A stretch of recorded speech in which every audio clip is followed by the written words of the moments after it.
There were many reporters in Dallas that day to cover the president. For most of them, the story became a defining moment in their careers. Yeah, they were our connection to this great American tragedy, and one of them has a strong connection to May. CBS 13's Kim Block joins us now with more to explain.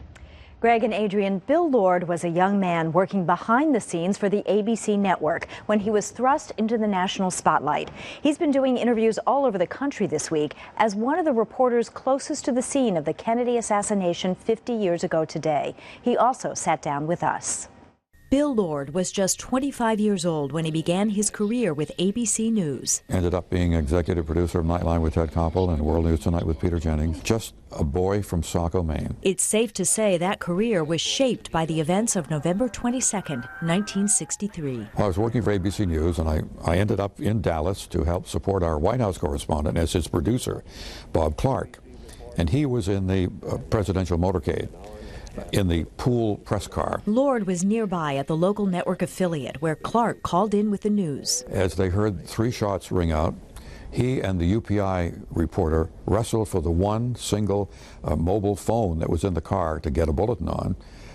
Bob did not succeed in the wrestling match, so UPI got the initial bulletin out. But ABC was not far behind, with Clark racing to Parkland Hospital, getting his first close-up look at the president's limousine. And at that moment, President Kennedy's head was still in Jackie's lap. She was cradling his head, and then they took him into the emergency room.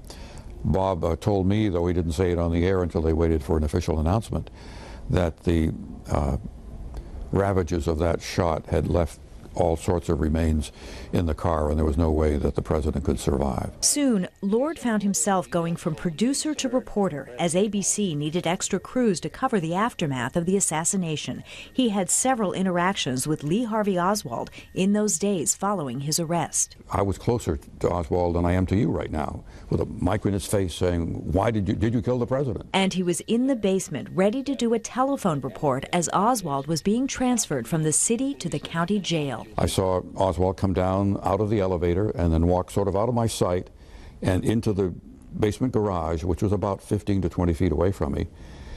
And I'm sort of relaxed until I hear a shot. Lord says he remembers those days vividly and believes it is important for America to look back. Well, I think there are a lot of events that aren't worth revisiting, all right? But the magnitude of it, first of all, is extraordinary. Secondly, it really is my generation's Lincoln assassination. And television played a major role. This was where America came together. That was, I think, probably a great benefit in terms of getting through the mourning process and healing ourselves.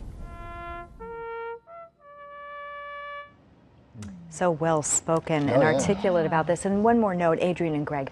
Lord reminds us that the assassination and all that came afterward really changed television news gathering as we know it today. It ushered in the live era with special events units on nearby. Prior to this, it had mostly been radio and wire service that could issue immediate bulletins. But as you know, television is very much in that game now. It is amazing how much television was part of, as he said, transmitting that, making everyone feel not connected just that to it day, but for weeks afterwards. Yes. Gave me the chills just hearing him tell the story. Yeah, brings me back for sure. Yeah, Kim, thank you. Thanks, Kim.